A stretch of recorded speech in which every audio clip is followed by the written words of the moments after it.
Hi everyone, thanks so much for listening to another episode of Dogman Encounters Radio. I'm Vic Cundiff and I'll be your host for the show. Before we bring on tonight's guest, if you've had a Dogman encounter and would like to speak with me about it, whether in private or on the show, please go to dogmanencounters.com and submit a report. I'd love to hear from you. If you've had a Sasquatch sighting and would like to be a guest on Bigfoot Eyewitness Radio, please go to bigfooteyewitness.com and submit a report. Tonight's guests are Morgan and Aaron Byerly. Morgan and Aaron, welcome to the show. Hi. Howdy.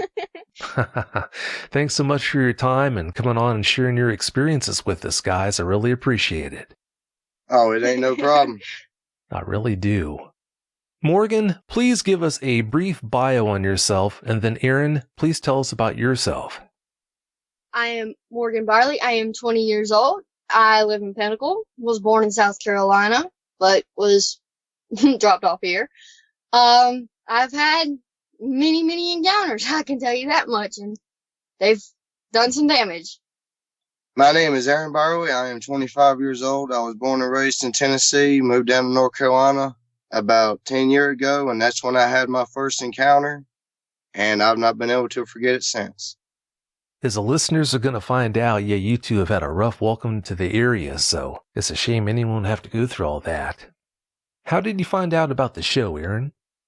Well, I found out about the show through one of my bossmen I used to work for. His name was Tony Franklin, and he first introduced me to the Sasquatch Chronicles and the Dogman Encounters, and ever since he introduced me to them, every night before I go to bed, I'll turn on Dogman Encounters and go to sleep listening to the Dogman stories. Well, I'm glad you found out about the show, especially since you've had so many encounters with them. Thank goodness. Yes, sir, because before I ever heard of Dogman Encounters or Sasquatch Chronicles, I didn't know what a Dogman or a Bigfoot was. Well, you got an education the hard way. Before you two had your first encounter, what were your thoughts on the existence of cryptids, Morgan? I had a friend to tell me, I seen this dog-like creature. I'm like, you're seeing crap. There's no way. It's not real. No, werewolves only exist in, books. Just books. That's it. And I'm like, whatever. Well, like I said before, you found out the hard way that they do in fact exist. Yeah, after I found out the hard way they do exist, I looked at my friend and I'm like, I'm sorry, I called you a liar. They do exist. And she's like, I tried to tell you. Yeah, well, you can't be blamed for feeling that way until you saw one. I mean, most people don't believe in them, and for good reason. I mean, from the time that we're really small, we're all taught not to believe in monsters. So, yeah, like I said, you can't be faulted for that. Before you had your first encounter on the property, did anything happen that should have tipped you off that a large unknown animal might have been hanging around, Aaron? Yes, something should have, because I noticed before I had my first encounter, I noticed at night I wouldn't hear no crickets. I wasn't seeing no deer. I wasn't seeing any wildlife at all. And that should have tipped me off that something was around that shouldn't have been. But being young and a teenager, I'm sure you know how us teenagers are. We just wasn't thinking. We was just all about having fun. And then when I had my first encounter, I was like, okay. Scared the crap out of me. Yeah, that would scare the crap out of anyone. Before you tell us about your encounters, guys, please tell us about the area where you live, since all of your encounters happened around your home. Well, the area where we live at, we're about 8 to 10 miles away from the nearest town, and the nearest house to us is about 1.5 miles, 2 miles away. So we're basically out here in a secluded wooded area because our backyard is basically nothing but woods. As far as I can see, is nothing but woods. And we're mostly down here by ourselves most of the time, unless we have to go out or whatever. But we stay down here by ourselves, and I like it being off to ourselves. But then again, it's got its disadvantages when cryptids like Dogmen or Bigfoot want to come around terrorizing us. It's all too easy to take your home for granted. You might have a hard day at work or whatever. You come home and expect to be safe and not have drama like that. I can't even imagine what it must be like to come home and have to deal with things like that. It was hard at first, Vic. It really was. But then I had to work up the nerve. I'm like, okay, I got to protect my family, and I got to make certain they stay safe so this thing can't hurt us or anything. Well, I'm glad that you've been able to deal with those experiences as well as you have. It's not easy to deal with things like that. It says a lot about your character, the fact that you have been able to do that. All right, Morgan, please tell us all about the encounters that you've had. And then once you've done that, Aaron, please tell us about yours. Give us every last detail that comes to mind. Okay. I didn't live here. I lived over with my grandma, and I had lived there for like 18 years, and we had this driveway. It was concrete at first. Then it'd go off to a gravel driveway. It was really beautiful down there. We had a pond, and it was surrounded by woods. Well, me and my friend, we went down there one day, and we were sitting there. And she's like, this couldn't get any better. I'm like, yeah, I know. It's 7 o'clock. We normally go and watch the sunset fall behind the trees because it looks really cool, with it being, it looks like a picture that we've seen that we always love because, the sunset fall behind the trees and then it leaves like little lines going through and it make the sun look like a tiger. And she'd always say it was really cool. And so we were sitting down there, one day. It was about 7:30. And all of a sudden, I'm walking down there, and everything. And she goes, I caught a whiff of something. I'm like, what is that? She goes, I don't know. And she pointed up ahead and there was a dead deer. I should have known right then and there something wasn't right. Because, a weasel, what they'll do is they'll take and rip a head off of an animal and get their guts only. Well, this deer its head had been ripped off and it was demolished. Its guts were gone and everything. I'm like, that's too big for a weasel to, demolish like that. And we kept walking, and the smell got stronger and stronger. And I had dipped myself in the pond because I knew something was up. We used to do that so the animals, downwind wouldn't smell us. That way we could watch the deer go by. But today was really different. I noticed, there was no deer. And I'm like, okay, there's no crickets, no deers. That's not normal. Then all of a sudden, I dipped myself in the pond. My friend went to go and I stopped her because this Bigfoot. And I knew what a Bigfoot was back then because everybody was talking about him, oh, they're this big, hairy man creature. I'm like, okay, no big deal. It came out and I'm like, that's Bigfoot. And then all of a sudden, I seen it wave its hand. Like it was trying to wave something toward. I'm like, maybe there's another one.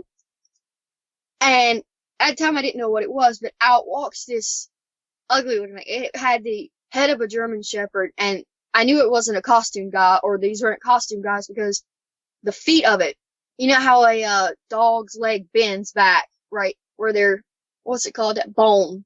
And I'm like, okay, that's not anybody in a mask. She was like, no, it can't be because their legs can't bend like that. And she didn't get the time to dip herself in the pond. Well, when they went back into the woods, she went and dipped herself in the pond, and got wet and got the smell of the pond on her and came back. These two came back. And, she's really, really scared at this point in time, and so am I, because I don't know what this is next to this Bigfoot.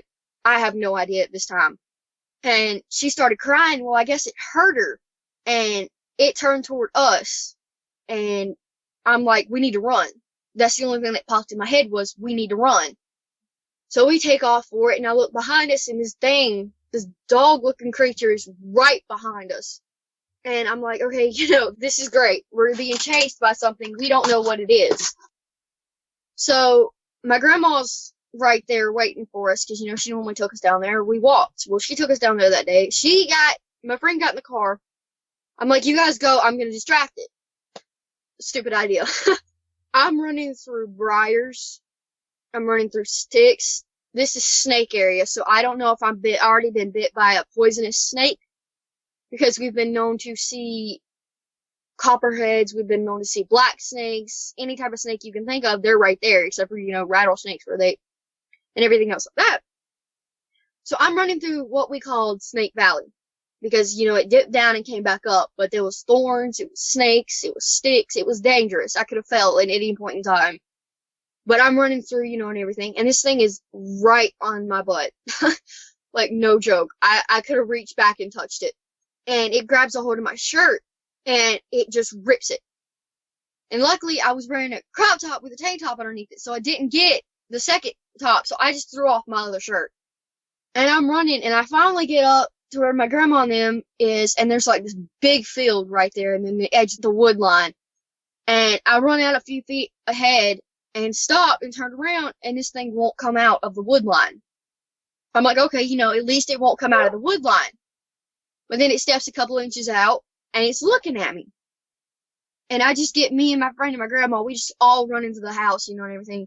Well, after she left, it was the next day. I went back down there, and I dipped myself in the pond again. I'm like, okay, because my friend won't go back down there now. She's too scared. And, I dipped myself in the pond, and I'm sitting here, I'm like, okay, I'm waiting for it, and all of a sudden, it was like a burst of hot air just whoosh on me, and I'm like, okay, and it stunk really, really bad and everything, and I'm like, that's breath type of stinking, and I smelled the same thing as I did before, and I'm like, okay, one of the two is behind me. It's either going to be Bigfoot, or it's going to be this dog-like looking creature. And I looked a couple yards ahead of me, and there stood the Bigfoot. I'm like, so this creature is behind me. I feel like I'm going to get eaten. I try to get him to leave. It puts its arm out. Like it didn't want me to leave. And it's kind of hard, but all of a sudden, it kind of made this grunting noise, and this Bigfoot comes over, and they blocked me in, so that way I couldn't leave. They walked me out further into the woods more than I wanted to go. And everything. And I'm like, okay, this is bad. I'm gonna die. I'm literally gonna die. And, they took and they brought me back, and I kept smelling this weird smell. It was a weird smell. And all of a sudden I look up, and there's all these Bigfoot standing there, but I noticed there was only one Dogman, I guess you'd call it. But I didn't know what it was at the time. So I'm sitting here, and everything, and I'm like, okay, I'm definitely dead now. And I spoke to it. I'm like, I want to go home. And I turned around and went to go leave, and this Dogman puts his arm out, and I touched it. And the Bigfoot literally points up like it knew where I was going, and I'm like, yeah, I want to go home. It made this squeak, like it was like a high-pitched screech, and the Dogman moved, and it let me go home. So, I haven't been back in the woods since, but my aunt comes in, and she's scared to death. Like, this is a couple months after I've seen what I've seen. And she's like, there's something on the top of Pilot Mountain. I'm like, what are you talking about? She goes, we were up there, we were taking pictures and blah, blah, blah, and blah, blah. I'm like, okay, so what? She goes, first I heard a bobcat, and then I hear something growl. I'm like, what kind of a growl? She goes, it was a really, really deep growl. I'm like, okay, did you, and knowing now what I've smelt, I'm like, what did you smell? Because she said she smelt something earlier. Look, what did you smell? She said it smelled like rotten meat and dead animal and wet dog mixed. And I'm like, okay, I want to see this for myself. So we went up to the top, and everything, and we're standing there on the ledge. And I'm sitting here, I'm like, okay, well, I don't hear anything. All of a sudden, I know I heard the bobcat, and the cat's looking at us like it's freaking out, and actually backs up to us. I look up, and there sits the same thing I saw down at the pond. Well, see, my aunt used to work up on Pilot Mountain, so she knew the way to get to the knob, the top of the knob, where we could, hang our feet off and everything. And I look up, and I'm like, okay, that's the same thing I saw, so why is this bobcat backing up to us and not trying to eat us? And I'm like, okay, that's normal. Not. And my aunt's like, do you see what I'm talking about? What is that? I'm like, I don't know. But it's the same thing I seen at the pond. And we're sitting here, and everything, and she's like, well, how do we get it to go away? I'm like, you basically can't. Well, all of a sudden we kept hearing like this tiny little, it was just like a tiniest little meow. And that's when we realized there was baby bobcats. The bobcat, I guess, had a wife or something, and they had babies. And this bobcat's trying to distract this thing so the female can get the babies all the way down to where the bowl is. And I'm sitting here, I'm like, okay, this is totally normal, And we go back down, you know, and everything, and the bobcat, we're thinking, you know, the babies are safe, the bobcats are safe, but then we look back up and there's one right there. There's a baby right there. You know, and the bobcat looks back up and goes up there. The male bobcat is now fighting this dog-looking creature to get the baby back. Well, the female gets the baby down to the bowl and goes back up to help her, the male. And I'm like, okay, this is just, it still haunts me. It still haunts me. And I'm sitting here, you know, and everything, and I'm like, okay, you know, that's, that's nice. So me and my aunt go down, you know, and everything, and we go back. And I come home, my grandma was like, well, you know, what'd you see? What'd you see? And I'm like, it was a dog-like creature. And my aunt's saying it, you know, and everything, and my cousin's saying it. Well, not my cousin, my friend is saying it, you know, and everything. And I'm like, you know, this isn't cool. Because my grandma's called me a liar, threatening to put me in a mental hospital. Now, keep in mind, this bowl is like literally, it looks like a round dent, like someone had put a rock and pushed the rock into the side of the mountain and left it there for a few weeks, rain and all, and it just molded it.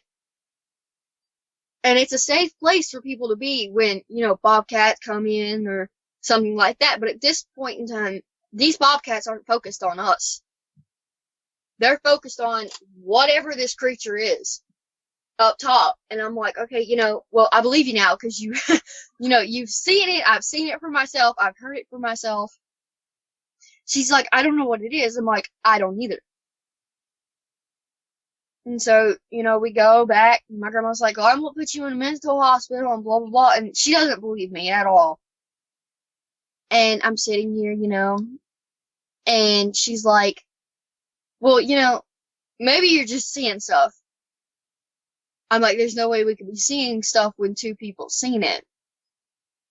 So we just brushed it off there at first. And I went a couple years down the road, actually. I had almost forgotten all about it. You know, I'm like, okay, no big deal. This is the one that still haunts me, and it's hard for me to tell this one because it's kind of upsetting. I went to my friend's house to spend the night. Well, her parents were gone, and it was just me and her and the two dogs she had.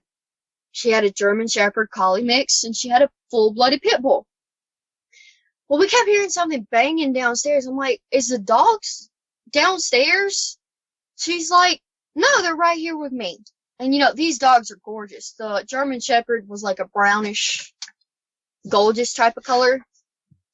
And the pit bull was like full black with like one white diamond. I guess you could say like Black Beauty was. He was a gorgeous color. And so was the German Shepherd Collie mix. Cause I mean, I had a German Shepherd Collie mix, so she looked exactly like mine. That's the reason I fell in love with her. But we go downstairs and the dogs get out, you know, and everything. And, she had forgot to shut lock the door from the garage. And we keep hearing like glasses breaking, like plates breaking. You know, it's kind of like someone's breaking into the house. And we're sitting here, you know, and everything. And I'm like, okay, you know, maybe it's a burglar. You know, does your dad have a gun? She's like, no. Why would he have a gun? I'm like, I was just asking. And we go down there, and there's just that dog creature again inside of her house. And the German Shepherd does something I would have never thought a dog would have done, because, you know, most dogs, they run and hide from these things. But this German Shepherd decides, hey, you know, I'm gonna go attack it. It wasn't even, I'd say, a few minutes later, and this big dog creature, you know, has this thing in its mouth, has the dog in its mouth. And he's trying to tear it off. And he did. Now we have to look at a dead dog and you know, we went back upstairs, we took the pit bull before it was able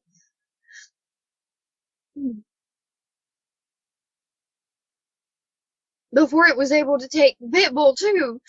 We grabbed him, we both had to pick him up and take him to her room. We locked the door, and we heard the thing leave, and it sounded like it came upstairs before it left, looking for us. And then it just left, and we heard it smash through the garage door. We go back down, and there's basically nothing left of this German Shepherd Border Collie that she had. Nothing left. I mean, there's blood everywhere now, and it's really hard because she's freaking sitting here crying now because that was her dog. The pit bull was her dad's. And it was really devastating for her. And she takes and she's looking at me, and I'm like, I don't know what to do. And she goes, I don't either. So we waited till her parents got home, and at this point, I don't even want to spend the night. I just want to go home. And she takes it, I call my grandma, and I'm like, I'm really sorry about the dog. She goes, I don't understand what that was. I don't want to know what that was, but I will have my revenge on what that was.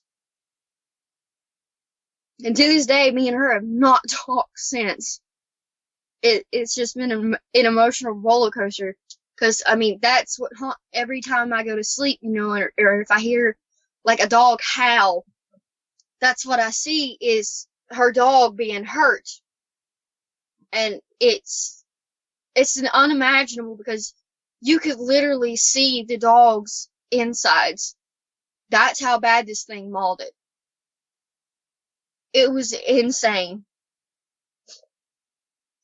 And then a couple of weeks ago, me and him were sitting here, and everything.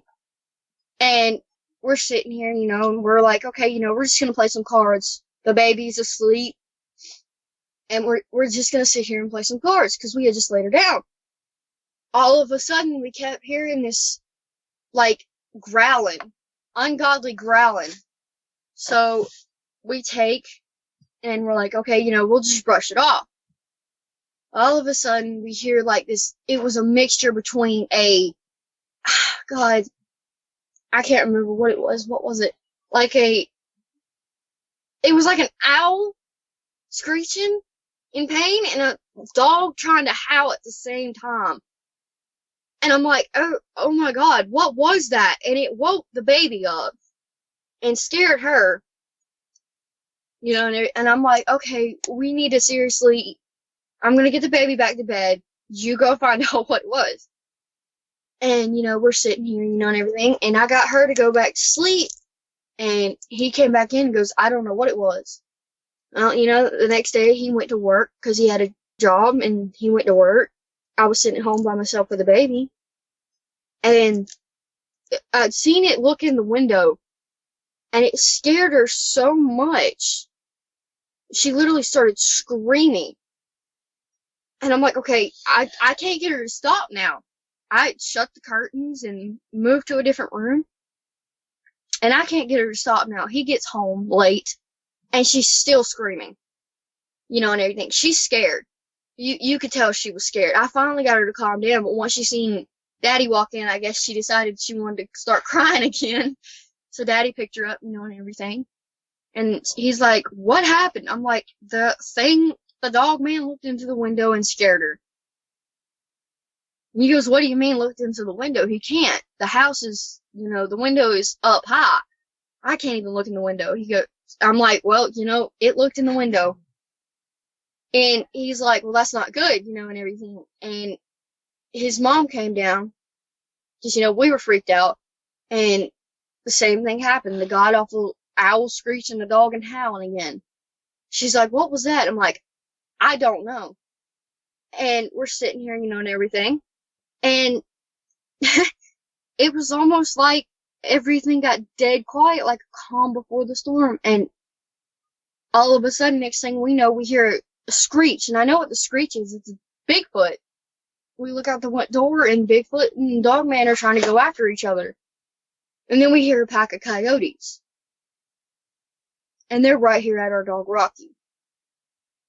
And, Rocky, he's a He's a skinny little dog. He's about the size of the one we have now. He's not too big, but he's got some muscle. And he's a cute little, he's a loving dog. He wouldn't hurt a fly if he wanted to. So we're sitting here, and everything. And I'm like, those coyotes, Aaron, are going to attack Rocky. All of a sudden, I heard the screech of the Bigfoot again, the howl. I guess it was the Dogman. And they went after these coyotes. And ever since then, they've stayed here. We haven't heard wildlife around here in God knows when. And that's been my encounters. My encounter happened about 11 years ago. This was before I ever heard anything about Dogmen, Bigfoot, or anything like that. And me and a buddy of mine, we had decided to go hunting. Well, we got our guns loaded up. We told his dad and his mom that we was going to go out hunting. We'd be back in a couple hours. Well, they packed our lunch and everything for us, and we left and we went out into the woods. But we went to this deer stand, and we sat there and we was waiting forever. And we sat there and we probably waited a couple hours. Never seen nothing come by. We didn't even see a squirrel. Couldn't hear nothing. So me and my buddy decided to come down out of the deer stand, and we decided to go and look around and see what's going on, see why we ain't seen a deer or nothing, because we've been keeping hunting cams in the woods and we hadn't been seeing nothing. Every hunting cam we put out is being destroyed, and we're not sure what's destroying it. Well, me and my buddy, we decided to go into the woods, so we start walking through the woods. And me and him both is noticing it's awfully quiet. I mean, it's dead silence. It was so quiet that you could hear someone literally drop a leaf and it would crumble. That's how quiet it was. And we all of a sudden, we started smelling something. I looked at my buddy. I said, do you smell that? He said, yeah. He says, I said, what does it smell like to you? He said, it smells like rotten meat with a mixture of a wet dog. I said, that's what I'm smelling. I said, but I don't understand what it could be. He said, I don't know either. I looked at him. I said, you sure you want to go deeper into the woods? He said, yeah, let's go deeper into the woods.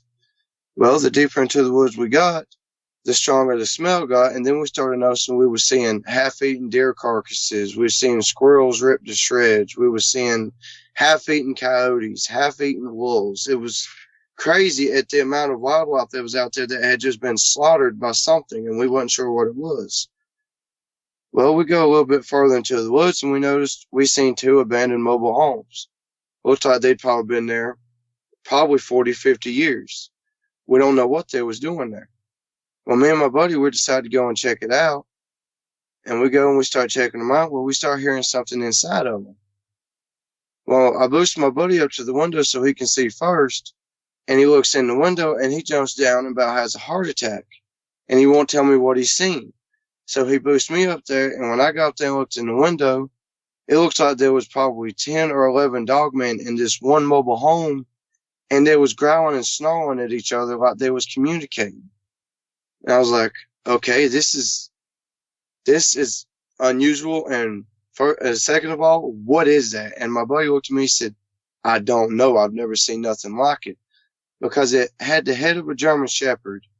The snout was a little bit longer than a German Shepherd's, and the teeth was just god-awful looking.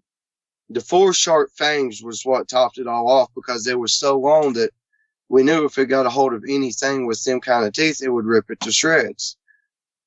Well, me and my buddy, we was like, okay, we just need to go on ahead. We need to leave before these things hear us. Well, my buddy messes up and drops me on the ground, and my gun goes off, because I had it loaded and forgot to turn the safety on. And my gun goes off. Well, that attracts the dogmen. We only thought this one trailer was full of them. Both of these abandoned mobile homes was full of about 10 to 12 dogmen. They all came flying out and they surrounded us.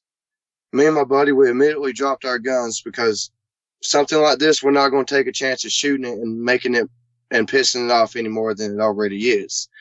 So me and my buddy, we both dropped our guns and got down on our knees, lowering ourselves below their level. Maybe then they wouldn't look at us as, hey, they're going to try and hurt us or whatever. And 2 of them walked right up to me and my buddy and got right in our faces and started growling and snarling and sniffing us like it was trying to figure out what we was. Well, all of a sudden, me and my buddy heard this god-awful screech. We don't know what the screech was. I wasn't sure at this time.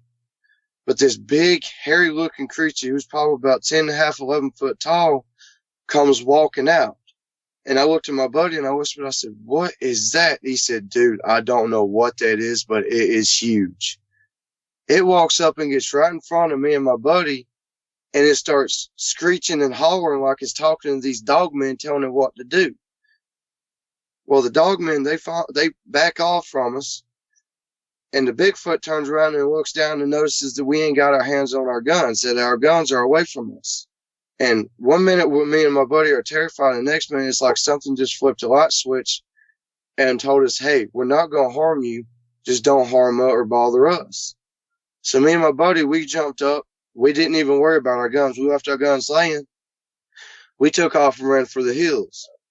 Well, 2 of the dogmen ended up chasing us all the way back to the house, and when we turned around, they were standing right there in the edge of the wood line, growling and snarling like they was daring us to come back into their territory.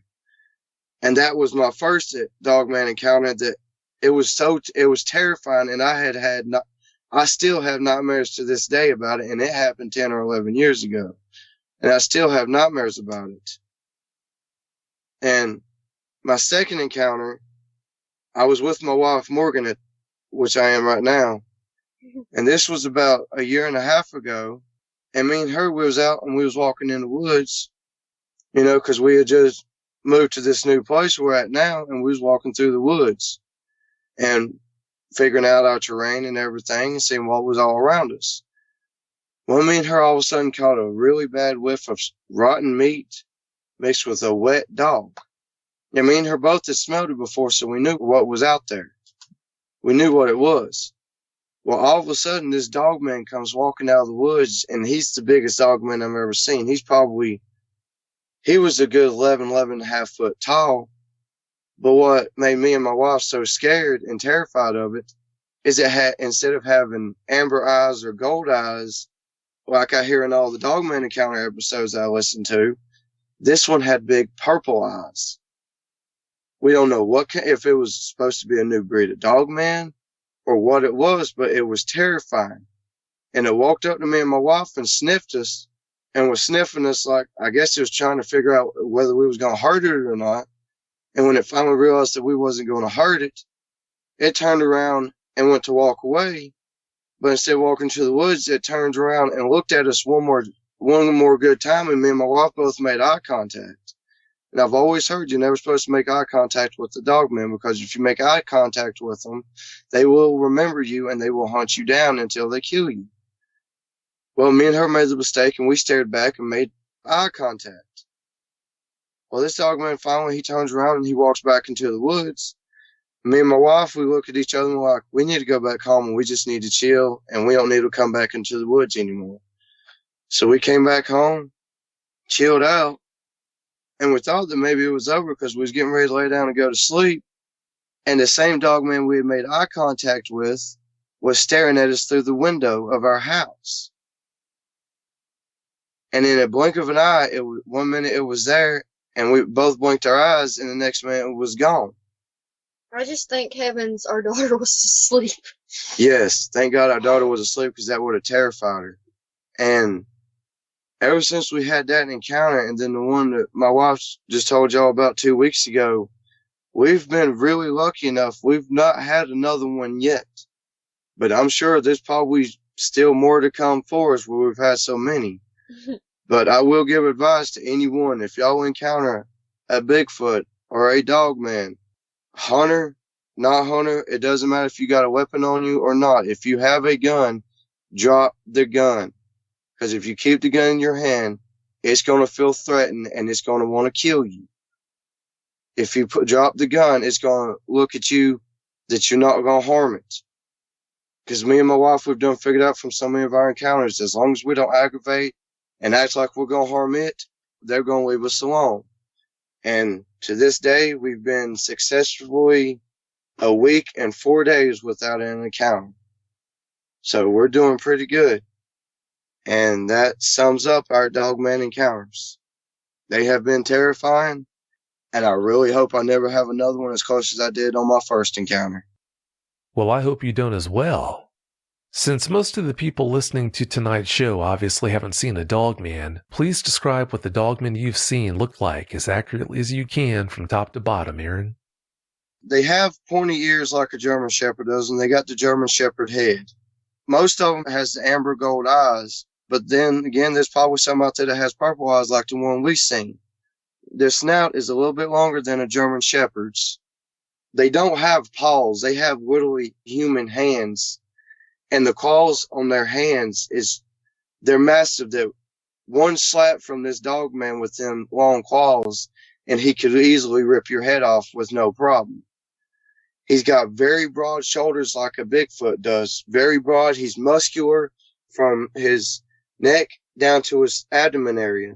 But now from his waist down, he's kind of skinny and got them, how would you put it, like, He's got dog legs. dog legs. They bend right there as you get to the foot.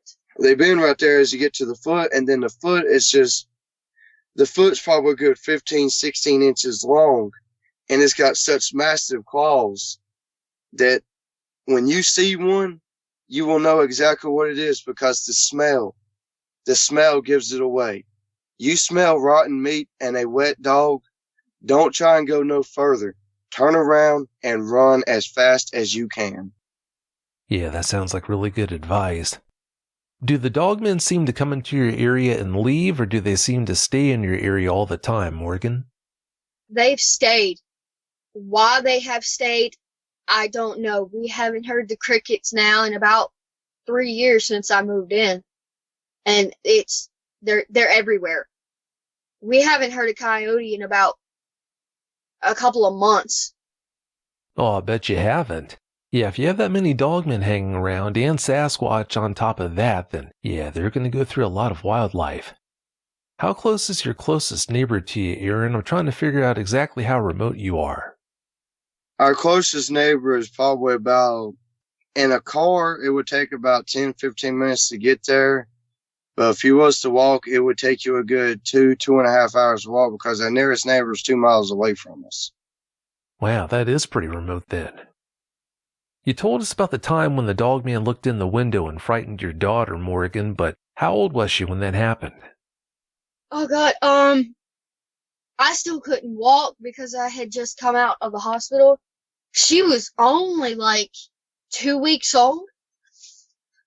So I'm pretty sure she won't remember it, but still, the fact though that when she looked at it, she literally full-blown let out a full-fledged scream at 2 weeks old. Yeah, even that young, she still had the sense to know that what she was looking at wasn't good. Aaron, when you saw those Dogmen in the trailer that day, how close did you come to shooting at them instead of laying on the ground the way you did?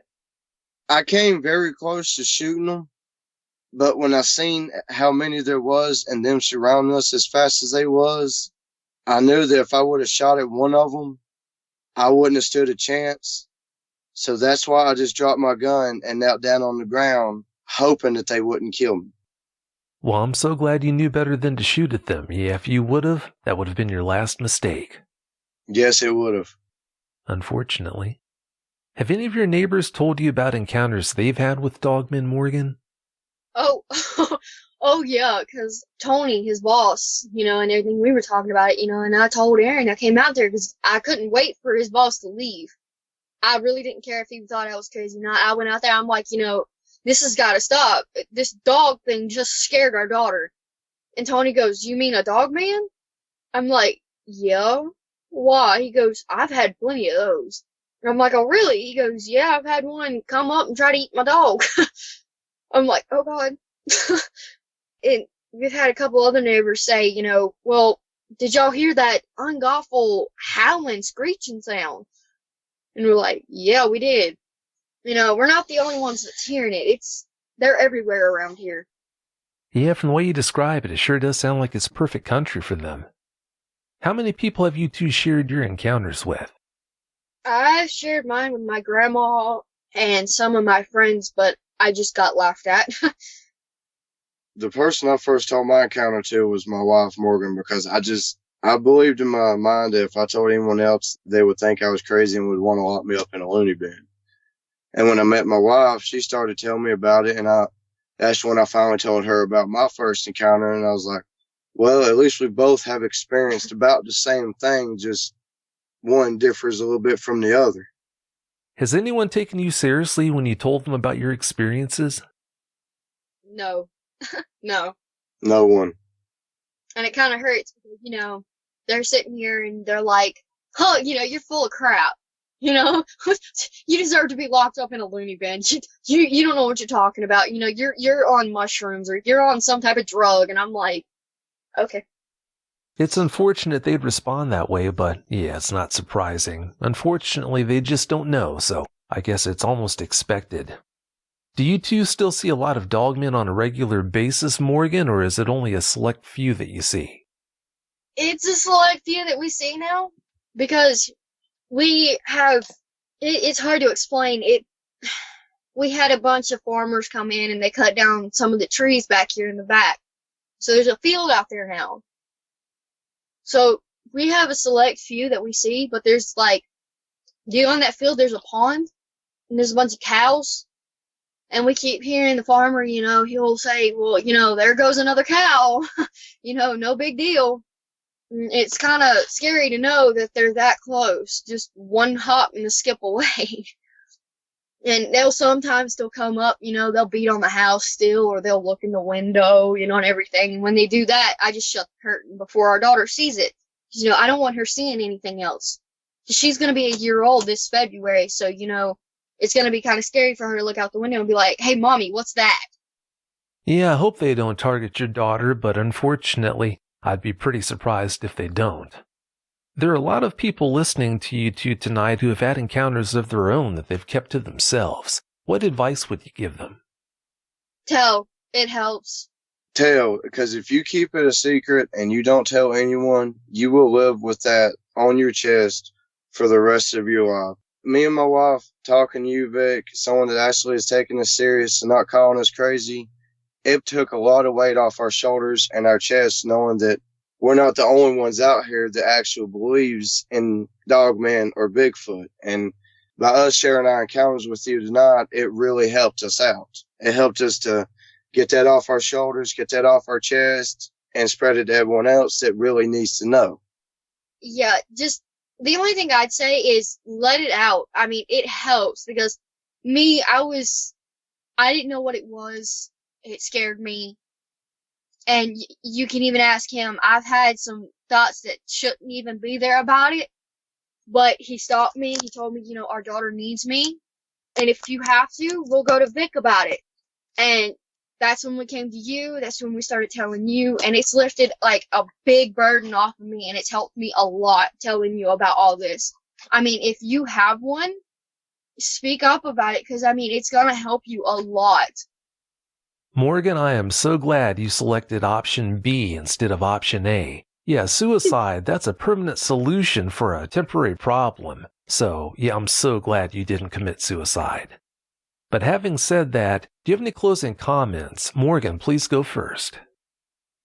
Other than that, I'd just say, it's been crazy. And, I bet you we're still in the come. But, seriously, if you experience one, don't be scared to tell anybody. Because, yeah, they might think you're crazy now, but they're going to encounter one sometime in their life. When you do have a Dogman encounter, you will definitely know what it is, and you will never be able to forget it for the rest of your life. It doesn't matter how many drugs you try to shove down your throat or how much alcohol you try to drink. After you've had a Dogman encounter, that vision stays in your head for the rest of your life. And if you don't get it off your shoulders, you're going to feel so heavily burdened and you're going to feel so much like an outcast that you're going to end up starting to live a miserable life and going down the wrong path. When you have a Dogman encounter, tell someone. It doesn't matter if they don't believe you or not. At least you've told someone, so then at least if they by chance come across one, they semi know what to do. And for all the hunters out there, whatever y'all do, if y'all have a Dogman encounter or Bigfoot encounter, do not shoot at them. Because if you shoot at them, you can't kill them. If you shoot at them, you're just going to make them even madder, and they are going to attack you, and they're not going to stop until you're dead. My best advice to all hunters that encounters one, drop your gun and drop down to your knees. Let them know you're not a threat to them, because if you aim that gun and go to fire, that will be the last thing you ever do in your life. Well, that's all well said, both of you. Well, guys, I can't thank you enough for coming on the show and sharing all those experiences with us. I really do appreciate it. Yes, sir, and we thank you very much, Vic. Oh, you're welcome. If I can ever help you in the future, yeah, please do let me know. Oh, yes, sir. If we ever have any more Dogman encounters, you will be the first one we talk to. Oh, yeah. Well, as you know, I'll be here. Well, thanks again so much for your time. Have a great night. If you've had a Dogman encounter of your own and would like to speak with me, whether in private or on the show, please go to dogmanencounters.com and submit a report. I'd love to hear from you.